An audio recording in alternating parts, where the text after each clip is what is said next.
Hello, everyone, and welcome to the Humor in Chaos podcast. I am Sarah Howard Nelson, and today I will be featuring the lovely Lisa Andria.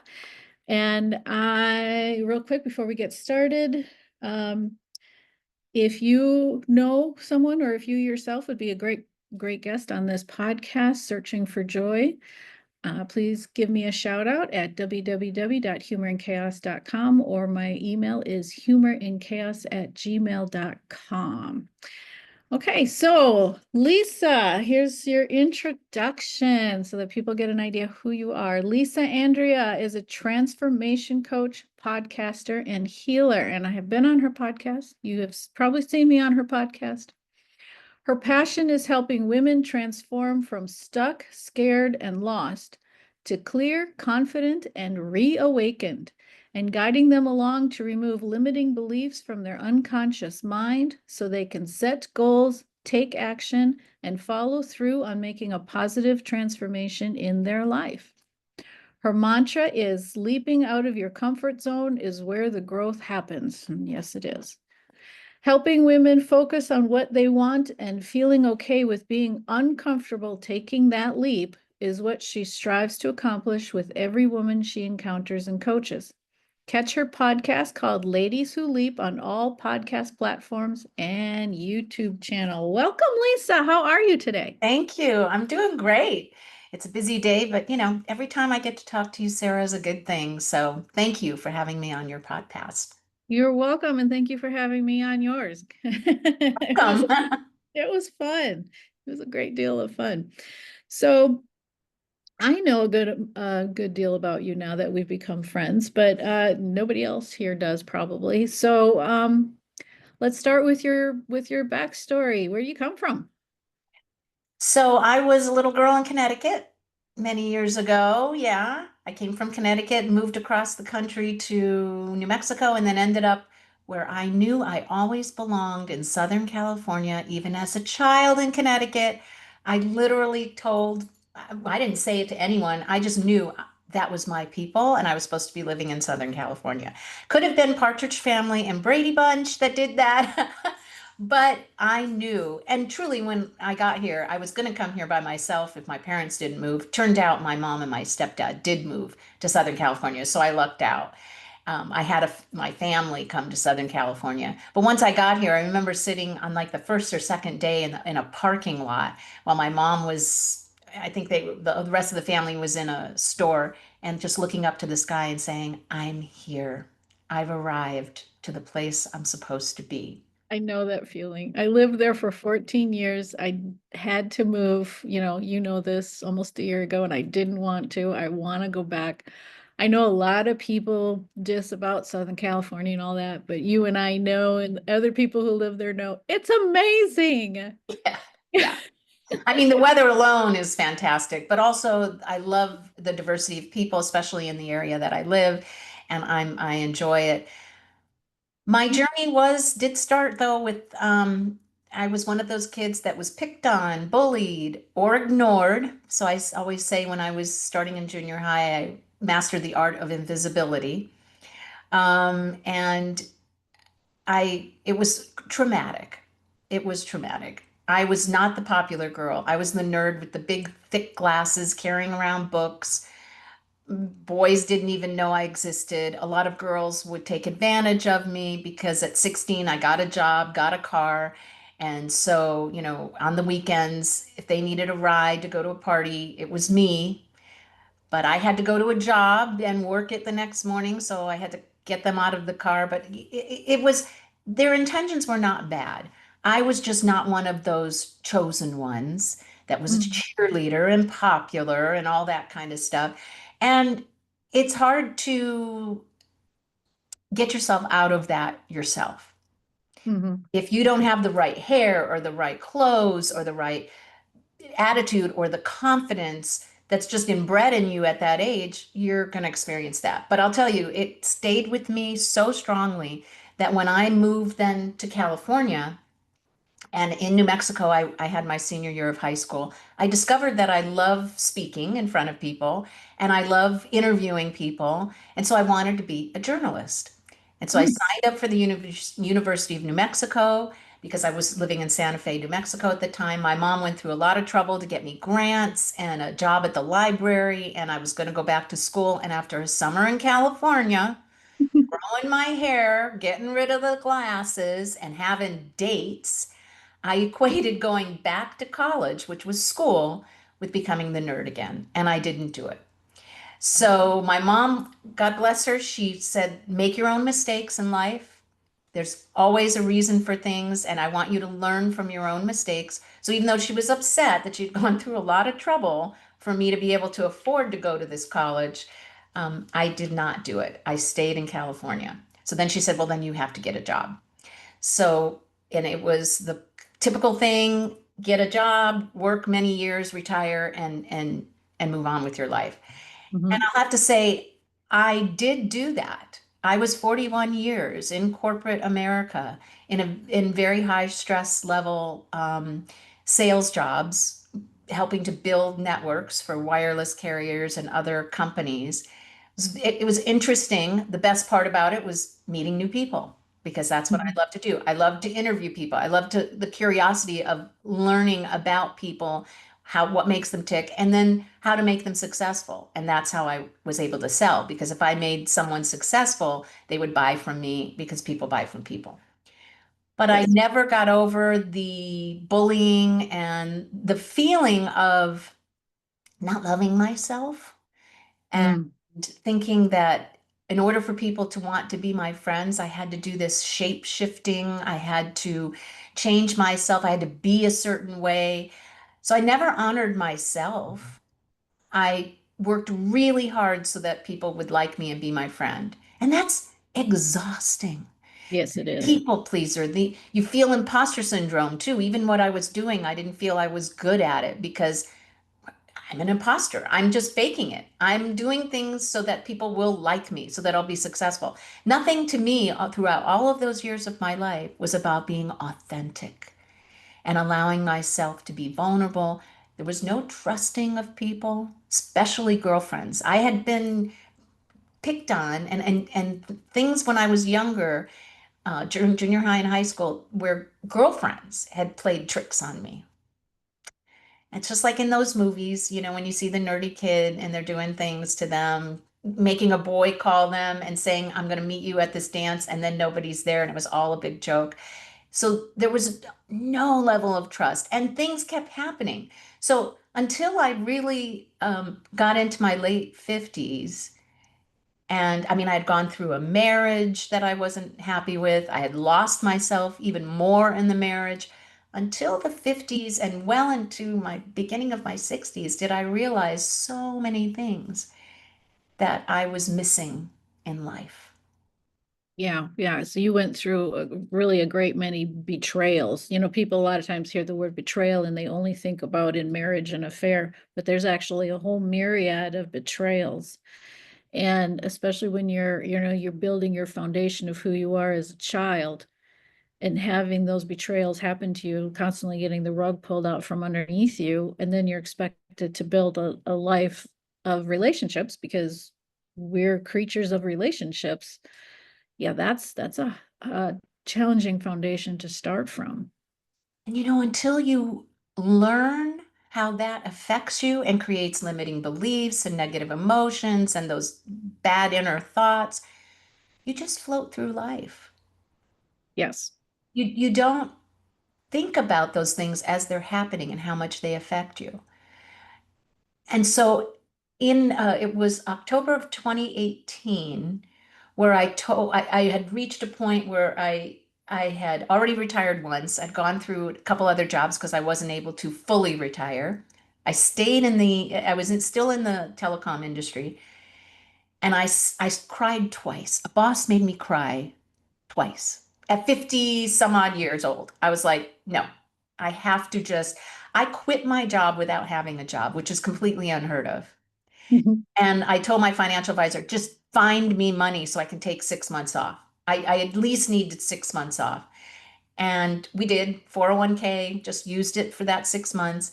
And I thought, okay, I'm going to reinvent myself. I'm going to find another industry. I'm going to find what my purpose and passion is. And I said, well, while I'm doing it, I might as well write about it. I did it before when my mom was really sick. I wrote about it at the time. Apple Macs had this way of having a website. Well, I think it was a blog. And I wrote about my mom and the family as my mom was going through her 13 years of three different kinds of cancers. And towards the last several years, I did that so people around the country who loved her so much could understand and hear what was happening. And it actually helped people who didn't even know her. They said, wow, just reading your blog helped me in some way. So I thought, Mm, oh, I'm going to do that again. I had no idea about podcasts or anything. I don't even think they were a name in 2018. I don't know. I don't I think so. don't think so. No, Mm-mm. so I even thought, okay, I'm going to interview women that have influenced me in a positive way. So I called them up. I said, I'm going to come over to your house. I'm going to bring my little phone recorder. I'm going to record it. I'm going to put little pictures and put it on YouTube. And I said, I'm going to help other women through my own journey. And then someone I interviewed said, well, do you know what a life coach is? I was like, no, what is that? And then she explained it to me and how she became certified. And I interviewed her. She's one of the people I interviewed. And I thought, I can do this. I was always about helping others. I mentored younger women when I was working. Friends would call me, to literally unload on all of their issues. And I was the listener, right? I was the one Yep. that would Yes. sit there and listen and not always give advice, but I would allow them to talk, which is giving them space is the main thing that people need. Yep. I didn't have the answers usually. I just wanted to give them the time to let it out so they'd feel a little bit better about it, maybe come to their own conclusions. So I had no idea I was kind of easing into or doing that life coaching all my life and didn't realize it. So I thought, oh my gosh, this is what I need to do. And another friend said, yeah, you've got a lot of experience in corporate America in your life and you're going through a transformation. Reinvent yourself became my phrase and what I called myself, and I started doing that in 2019. Got a couple clients. I had to go back to work in April of that year. Coincidentally, I went back to another company that I'd worked at. They had job openings, but I took a demotion purposely. I went from an account manager, high stress, monthly quota job, and I went into a support role. Took a big cut in pay, but it was so much more emotionally healthy for me. My blood pressure was up in the job before, and I went through this coaching and some training, and I just felt more grounded and more secure and a much more ease and flow in my life. I mean, I had gone through all kinds of therapy during, when I was married and then afterwards. And the main thing I focused on was the people pleaser thing. And that was great and everything, but it really didn't get at the core of where the issue was. But at least I downgraded myself and I stayed there for a good 3 or so years before I was able to fully retire in December of 2022. And so that's how, at that point, my website had disappeared. I said, okay, I'm restarting everything in the beginning of 2023. Got new website, new name of Ladies Who Leap. Mhm. I like the name. Yeah, leaping out of your comfort zone. It was fantastic. And everything was rolling along, and I was going to be a full-time coach. And then I, like you, had a health issue with breast cancer and said, okay, now I believe that everything's going to be fine. I believed that this was a blip, it was a speed bump. Whatever came my way, I had dealt with it with my mother. I now was a bit more trusting of friends to help me. I was in a relationship for 12 years, wasn't necessarily that good. And so I did give him a test. I said, I'm ill. I've thought in my head, as we get older, if we're going to get more and more sick, and how does he handle it? Because he's not handling things well otherwise. I said, so I'm going to give you two things to do. If you don't do it, we're done. And he didn't. And that was it. 12-year Done. relationship, we're done. I made that decision. So here I am, have had breast surgery to remove a breast. And my brother, God bless him, came from Colorado, stayed with me a week and just took care of me and helped me with the breakup stuff that was going on, getting your things out of my house and a lot of other emotional things. It was the most amazing thing that my brother did for me.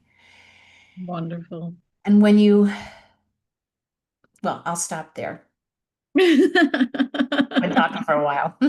Oh no, it was all great. It was all great. But of course it was. You're a life coach, so you you know how to do that. I actually want to back up a tad when you talked about reinventing yourself. And of course, I know that I can see how this goes along with the title you came up with for your program, Ladies Who Leap, your podcast. Um, so for me, becoming a life coach was an evolutionary process I didn't even realize that I was on until it was like you, I had somebody pointed out to me that, hey, this is the path you're on. Hello. Was it like that for you when that person said that to you, or was this something that you were conscious? And what I really want to ask actually is when you started reinventing yourself, did it begin as a conscious decision, or did you realize it along the way of, oh, hey, I'm reinventing myself? No, it was a conscious decision. I was not happy doing what I was doing and what I had done for what at that point I think it was like 38 years. I had made fun of other people that worked 40 years in that industry and then finally retired. I was like, "Well, why didn't you retire sooner?" I made fun of them. And now I was in a position where I had, okay, I've got 6 months. I can do whatever I want to do. I am going to reinvent myself. What do I want to do in life? And I didn't yet have the tools that I've now created for other women that are in the same position. But the first thing I thought of was, okay, I'm going to record this experience. I'm going to write it down. I'm going to interview other women that have done this before. How did they do it? So I'll learn from them. So there were certain steps I took to help myself. And then going through the coaching program to become a life coach, Mhm. there were all kinds of, I didn't realize it at the time, but there were neurolinguistic programming, NLP techniques that they taught during that program. And last year was when I went through the full program to be a master at that and hypnotherapy and all that stuff. But I wanted to just, I went and looked at other industries, things that I could still sell stuff, but it was more in line with me. Didn't work out so well. So I did, when I decided, I said, okay, look, I'm going to try and get into a new industry. I'm going to try and find what it is that I truly enjoy doing and can still make a decent living and afford my bills. And if I have to go back to telecom, because that's where all my contacts were and where all my experience was, I'm going to take a downgrade. And Mhm. as whenever you make a decision and you put it out there, the universe comes to you and tells you your how. Mhm. Literally talked Mhm. about it with a friend from a company that I enjoyed working at that was after my long 33-year career. And he said, oh, let me put you in touch with this person because they're going to have some openings coming in April for this particular. I said, I want to do this particular job. It's a support role. He goes, great. This guy's over that position. He's the director. I'll put you in touch with him. Talk to him. Guy said, yep, you would be great. You already know the systems. You know what to do. You were an account manager here. And he said, here, I'm going to put you in touch with this woman. She's going to have openings. Bing, bang, boom, got the job in April and just literally was so helpful to the boss, the person who was my boss, because I could just pick up the ground running. And I Mhm. was training new people coming into her group because I literally knew all of the systems and what I was doing. And so it made it just really easy. And it was nice because I didn't have this quota over my head, but yet I was enjoying what I was doing and I was able to do it with more ease than I did with the other job. And I felt comfortable and I was very helpful. And turned out I got involved with some really interesting large clients doing some really fun stuff. And when it was time to go, they begged me to stay a little longer. I did. I stayed about a year extra, and then finally said, "That's it." And at that point, I was like, "Oh my gosh, I had my calling. I had already made a difference in people in women's lives when I went for the coaching. I knew that I could do this, and I did it in the beginning specifically on my own intuition. And little did I know that a lot of the techniques that I had just intuitively done with women turns out to have and be specific modalities that are taught to people that you get certified on. So I was like, okay, this is cool.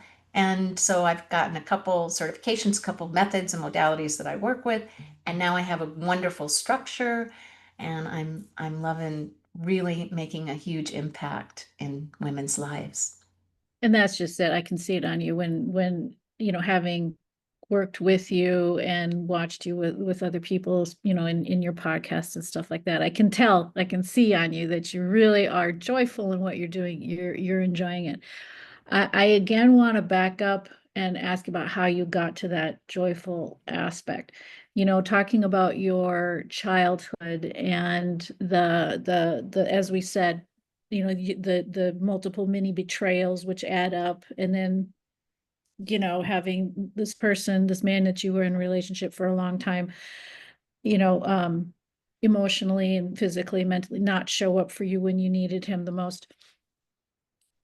As creatures, as us human beings, as I already said, we are built for relationship. And that relationship requires trust.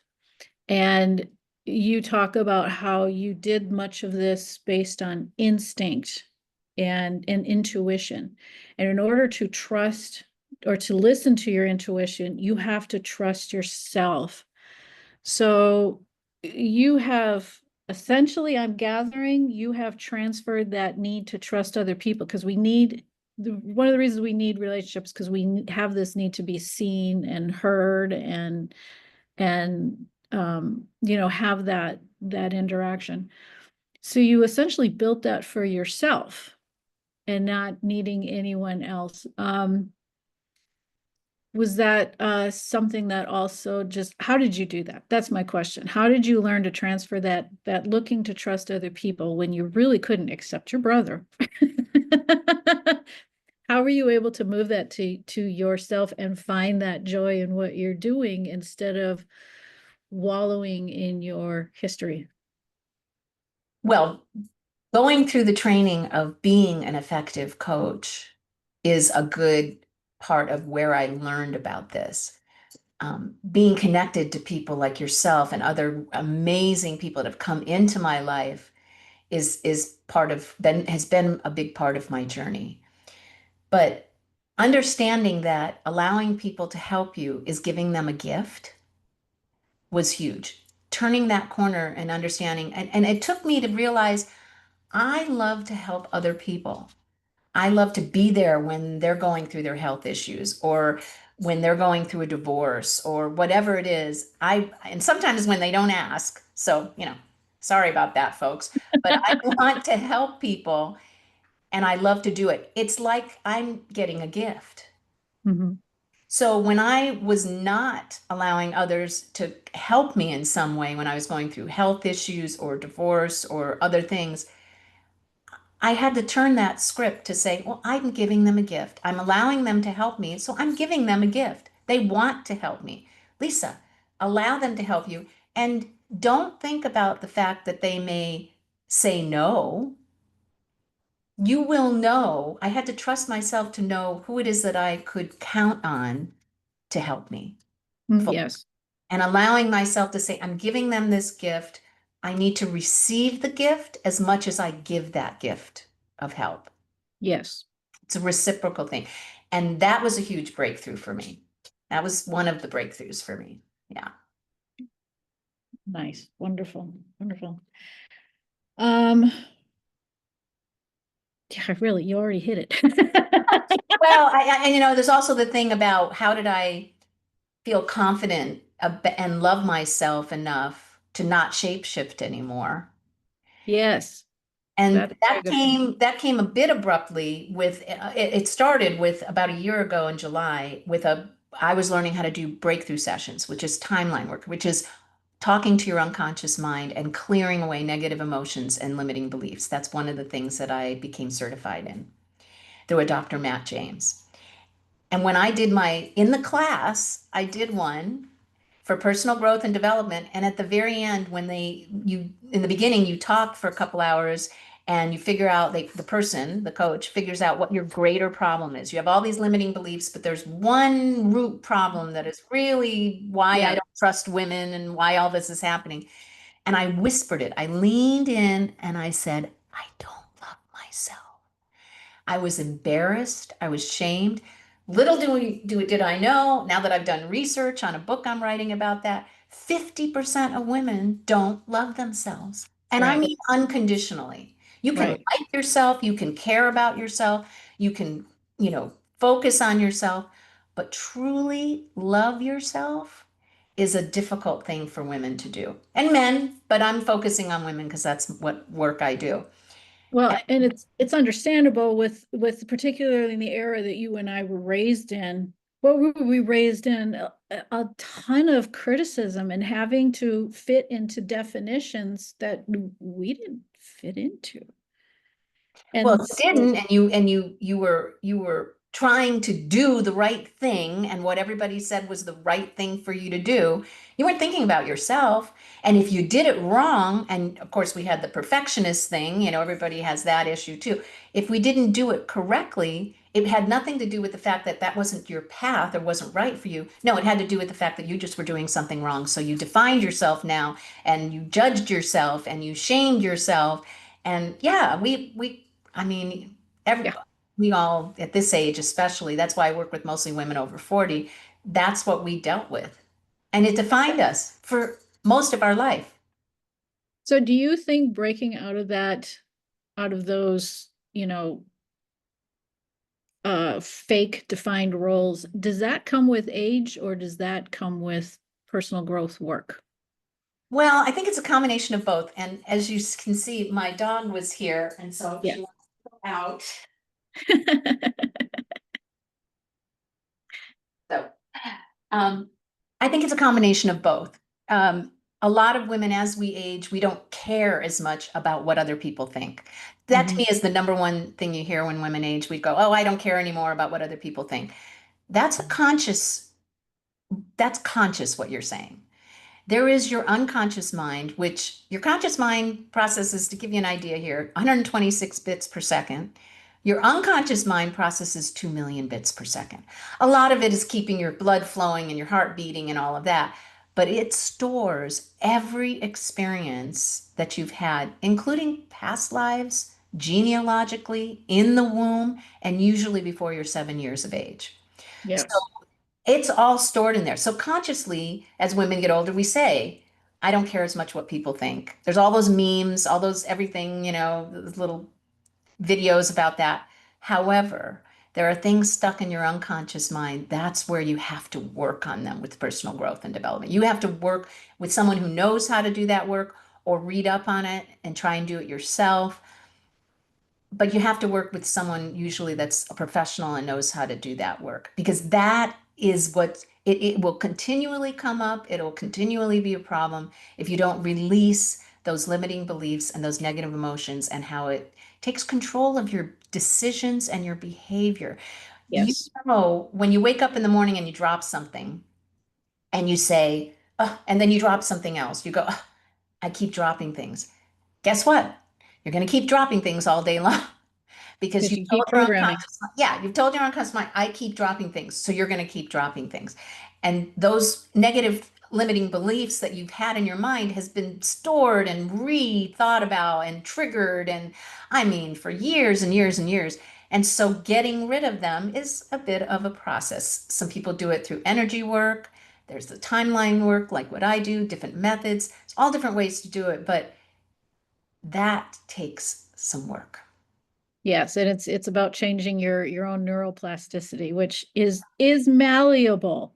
And I Yes. catch myself in that. I have a friend who I talk to quite a bit lately who does that for me, points out when I slip of the tongue, reprogram myself of things I'm trying to consciously break and change that neuroplasticity. Yeah, there's a lot of different methods. I know I just heard a speech from a great lady, Ada, and she said, write down, which is what I say too. When you hear those negative thoughts, write them down and turn them into, well, in her case, she says, remember 10 accomplishments that you made in your life, 10 positive things that counter that negative. And in my case, I say, write it down. First of all, I say, plug the hose. Tell yourself out loud. If your friend hears it, just, okay, plug the hose because Like it's that. spewing out the crap and you want to plug that hose. It's just something to say in your head or out loud if you're not embarrassed. Good visual. Yeah.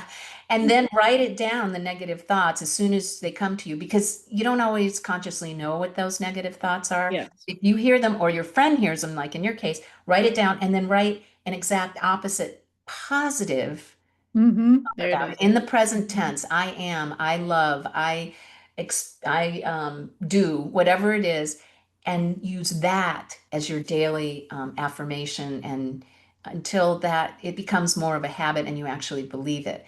Again, these are more outwardly cognitive, like positive affirmations. I mean, I believe they work, but you also have Mhm. to do the work that's behind all of those thoughts to release them. Yeah. That's the key right there, because you have to do the work. So that was going to be my next question to you, which is that once you've gotten to a point of having joy in your life, it doesn't just remain.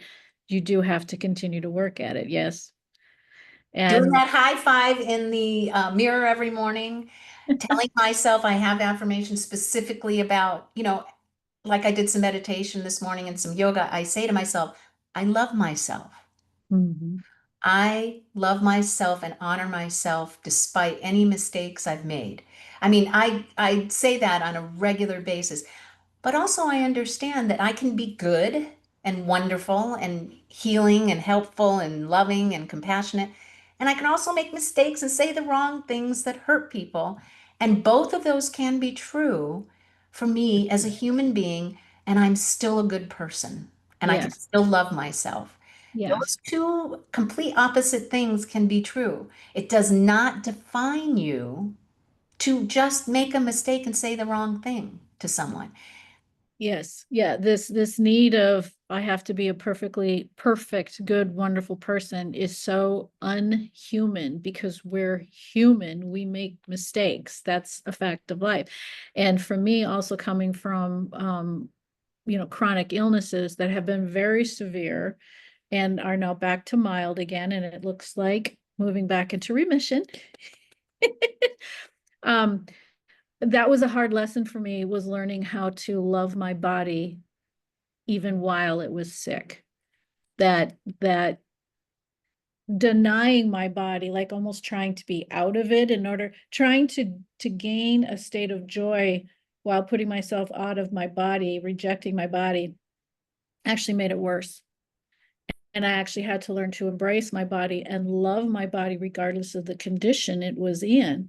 That actually brought it nourishment, and bringing it that love helped to make it better. And that was a tough lesson because it goes against what a lot of society says of, denial. Society pushes us into denial, and denial actually makes it worse. But loving on it and knowing or speaking into it what it could be or what it will be or what it's becoming was actually, giving it better attention. It also helped motivate me to do things like eat better and exercise more and stuff like that. So yeah, it's same thing spiritually, mentally, emotionally, physically, loving yourself. Well, and on the lines of physical issues, I was just talking to someone who I'm going to have on my podcast, and she has a son who is autistic, and she went through a special program. I won't give out all the details. She has a wonderful book, and she'll be on later in the summer.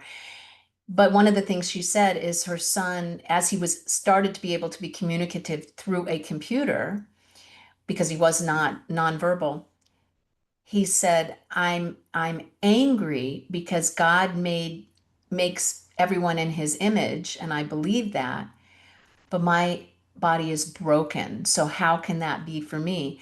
And I actually said to her, I said, I believe that when God says, when there's the God makes me in his image, it is your soul image. It is your inner being image. It's not your physical image, it's your inner Right. being. And in the case of her son, the things that came out of him once he could communicate were so beautiful and profound. I said, he is actually probably one of the most people in the image of God because he is pure and kind and compassionate. And so to think of his physical body, don't think of that.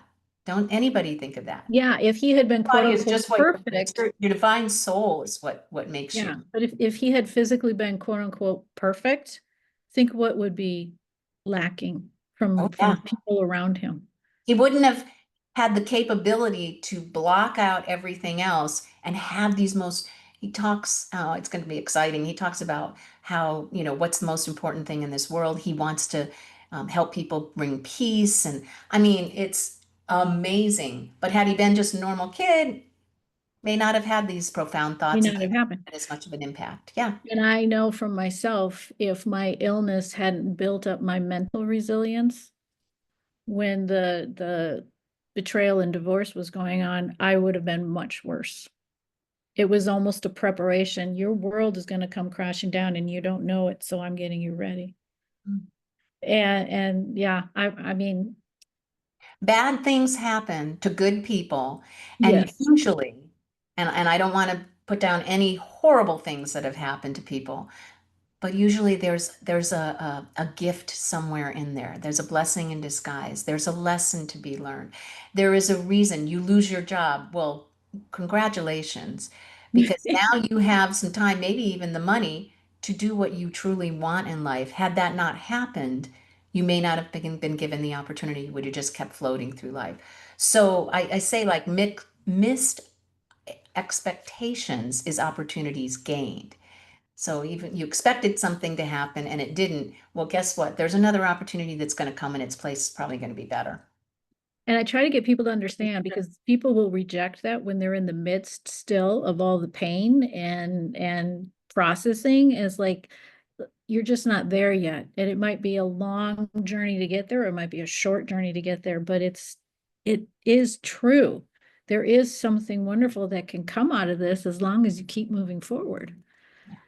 Not if you get stuck in it, but if you keep going, I mean, I sound like it's an easy thing to do. None of this is easy. Life none of is it is easy. easy, but it is how you react to things. Are you able to feel it, express it, and move forward, and then possibly help others going through that are going to go through the same thing or are going through the same thing. Yes. Think about what gift you can give to others with what you have had to experience. And I think it does help to overcome what you're going through. Understanding that, okay, I'm experiencing this so that possibly I can help others in any way, a book, a speech, a podcast, whatever. Um, Everyone is on this earth for a reason, and it Yes, could be a small or a big reason. Everybody is here for a reason. Yeah. exactly. Okay, so essentially my last question, unless something pops up. So if you could reach back to that girl that you were in Connecticut who was dealing in a moment of that deep hurt, if you could go back and say something to her, what would you say to her? This is not your whole life. This is not who you are. This does not define you. Love yourself and what you have to offer, and look forward to a really great future because you're amazing and you will continue to be amazing and you will help others by what you're going through now. Thank you very much, Lisa. That was beautiful. Go ahead and take a moment and talk about what you got coming up. You've always got something coming up. Well, I'm Ladies Who Leap, and I would love to have you subscribe and listen to my podcast also on YouTube and all podcast platforms. And I am changing my title from transformation. This is the first time I'm saying it, from transformation coach, and I came up with emotional transformation specialist. Emotion. Emotional transformation specialist. I think it better describes what I do for women. I'm making note.